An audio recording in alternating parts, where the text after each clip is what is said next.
Okay, hello, greetings and welcome. This video is on finding a soulmate. Now, the last video I did was on the mystic path, and some mystics will have a partner, others will not. Now, if you want to follow a mystical path on a deep and genuine level, and you go, yeah, I want to have a partner, one, your partner must also be a mystic. If you're trying to follow this tuning fork going that way and they're on this tuning fork going that way, do you think it's going to work? No, you're going to pull each other apart and make each other unhappy. So the rule number one of finding a soulmate on a mystical path is resonance. They must have the same akashic spiritual values as you. You're supporting each other to empower each other to practice more. Now the bad news is there's going to be a period in which sexual interaction disappears. There'll be a time when the emotional concept of astral emotion disappears. There'll be a time when that's gone and all that will be left is a spiritual companion which you practice with. For me, that's the good news. That's, wow, I have a person I can follow the path with, have good intellectual conversation with, feel emotionally full as a companion in the path, not be caught up with the emotional expectations and nonsense that the love in its astral sense generates. So let's have a look at the vibrational scale. In the early stage of the relationship, physically, there has to be attraction. You have to be attracted to your partner. Now, this attraction runs on several levels. This attraction works as a physical sense of, I want to be close to this person, I want to have sexual interactions with this person, I want to touch this person, I want them to sleep next to me. And there's an obvious chemical magnetic pull that brings you together, that you find yourself losing time on your spiritual practice because you want to be with this person. And this is why you need this person to be on the mystical path, where they say to you, I'm practicing, let's practice. Good, then you can focus in on your spiritual practice. Now, depending on whether your spiritual practice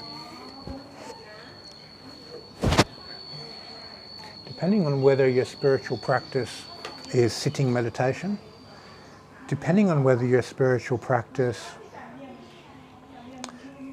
is, how do we put it, being in nature and breathing living energy amongst the trees in the forest, or whether your spiritual practice is having a healing clinic and healing people and passing spiritual healing energies continuously all day.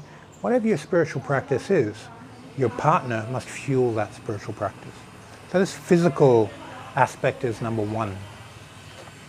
Number two within this journey is your astral compatibility. Now obviously there's a lot more physical aspects that you may want to look for in compatibility.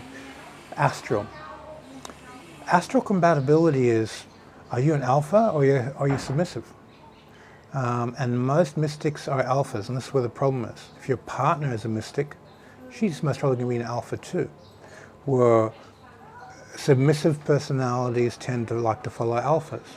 So you're going to have to find a balance here, find equanimity and peace within the astral so that you emotionally are able to nurture each other's needs, to bring each other into equanimity for that mystical path as effectively as you can.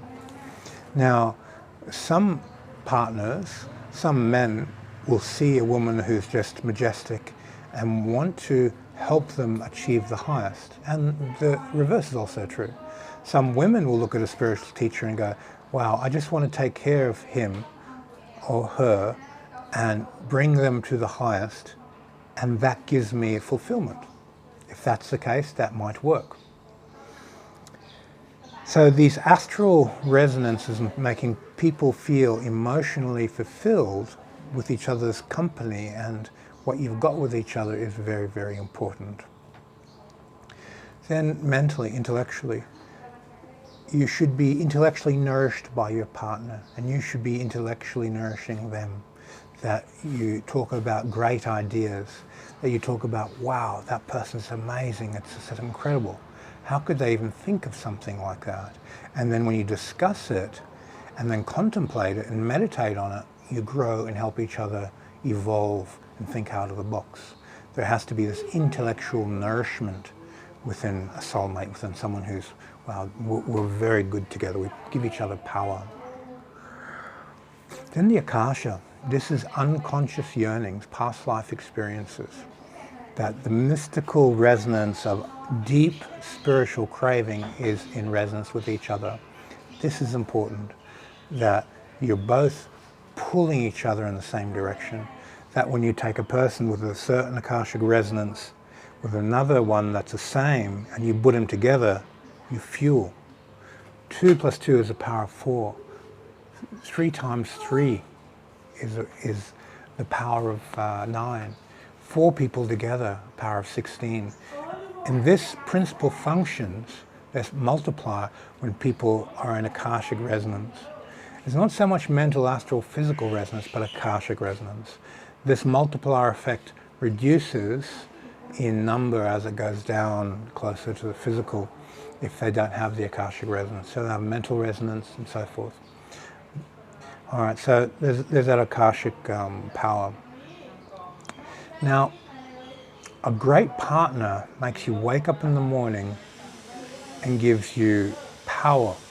Power to go to work and earn money. Power for you to sit up and meditate and practice. Power for you to be productive. Power for you to get things done. A good woman or a good man supporting you, supporting your mind, supporting your spiritual values, supporting your spiritual journey, gives you a type of power that propels you forward, that just makes you do what you got to do really, really efficiently. It's something that you can't get anywhere else. It's inexplicable of why it works. You wake up next to your soulmate, they've balanced out your negatives, they've charged up your positives, and you just take off like a rocket. You have power. And when a man or a woman you're sleeping next to does that for you, you know, keep them. They're a good partner. Okay, so these are some of the things to consider if you're on, for anyone for that matter, but most importantly, if you're on the mystical pathway, you're following the path of the mystic, and you're at a stage where you want to have a woman in your life, and for whatever reason that is, consider this vibrational scale. The physical, the astral, the mental, the Akashic, and all this will propel you into the non-dual light stages of omnipresence, of universal love, of universal understanding, of universal will. And a good partner can take you there, but a bad partner will ensure you never get there. So consider these things when you're entering into this path, and really look at, does this person have the same values as me? Do they really want to go where I want to go in this path? And then start from the highest level and then work down. The highest is, if that's not there, it's a deal breaker. You can deal with, oh, we don't have this physical compatibility, because the physical is the first thing to fall away. Then the astral will fall away. And then the mental will fall away. And all that's left is this Akashic resonance of this propulsion of your mind substance to move forward together as a team. So start from the top as the value system for finding your soulmate and working spiritually. And nowadays there's a lot of spiritual circles and spiritual groups on the internet, and it's easy to connect. If you're studying Tibetan Buddhism, there's thousands of Tibetan Buddhist groups. So it's easy to connect to people and find resonance with people of your particular path, of your mystical path. Okay, if you have questions about these things, feel free to drop me an email, and I can answer your questions in video. If you're on the Vimeo channel, on the Ask Fourth Qigong channel on Vimeo, I go into much more depth on these topics. If you're on YouTube, then I keep the answers very, very simplistic, metaphysically speaking. And the reason is that I don't want my audience to lose what I'm saying, but people in the Vimeo course A big percentage of these are people who have attended my workshops, and there's some people who haven't but intend to attend a workshop. They understand what non-dual light is. They understand these frequencies.